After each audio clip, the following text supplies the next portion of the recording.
Hi students and those over 13 that want to learn Autodesk Maya, here's your video on how to install an educational license as long as you belong to an accredited institution.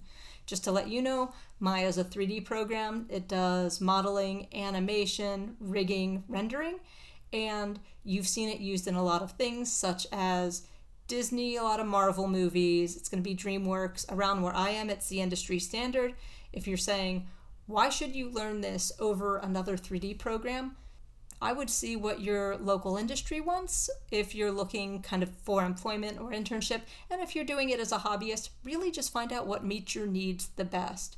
This is going to be similar to 3ds Max, Blender, Cinema 4D, so they all do the same thing or very similar things in similar ways.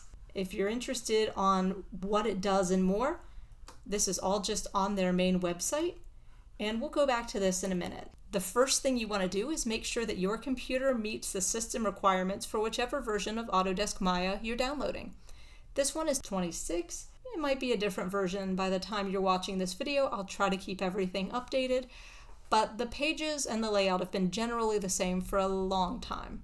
There's a small change in license to teachers, but the student one hasn't changed. When you look for any Autodesk product, you can go to their main site and you'll see that it has download a free trial. This is not how I would do it if you are in any educational program, because you can get a free educational license. Instead of doing this free trial, which is the full program and expects that you'll go to the paid version afterwards, go to Autodesk Student and Educator Resources. Your student plan is going to give you one named seat user, and it's renewable every year that you're in school in an accredited institution. It will need to sign up, verify, and download. That means you'll sign up for a student plan and you'll have to issue a school-provided email. If you don't have that, sometimes they'll let you use a student ID or some other documentation, and you can contact their customer service. Do just make sure, though, if you go to a magnet school or something like that, that the name on your school and your school ID matches the name you've put in. Like my students bus to me from a different school and all their documentation says that other school. So make sure that matches. If you're in a program for this, your teacher or school might send you an invite and they can tell you more about that. I'm not sure exactly why it's doing it this year, but once you sign in, you should have an account and you can go to products. One of the nice things is with your Autodesk license, you can install multiple different Autodesk products, and a lot of them work together. So you might want to look at 3ds Max if you're looking for different 3D programs.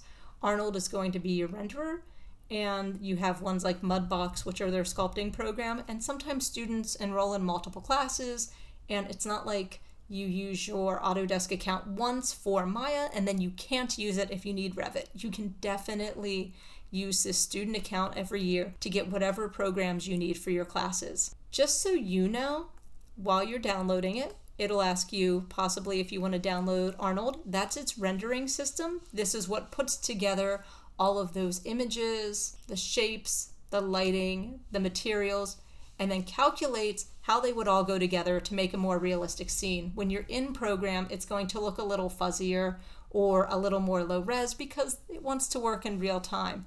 And for big productions, I know Disney said on some of their movies it can take 24 hours to render a single frame, and then film, video can range from 24 frames a second to 60 frames a second on average. Having an optimized rendering system and figuring out how you want to do that before is very important. If you need any support, they treat this like a different program, and so you will have its own help section to show you all about licensing tutorials, community camera, whatever you would need there. Bifrost is going to be a particle system, and this is what's going to let you do these kind of neat little particle effects, fire explosion, water, bubble effects, such like that.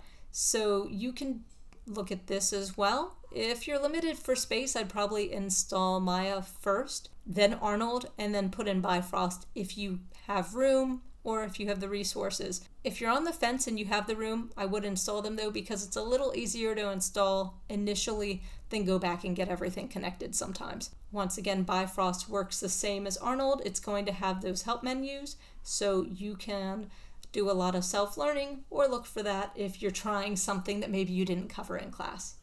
Hopefully this helps.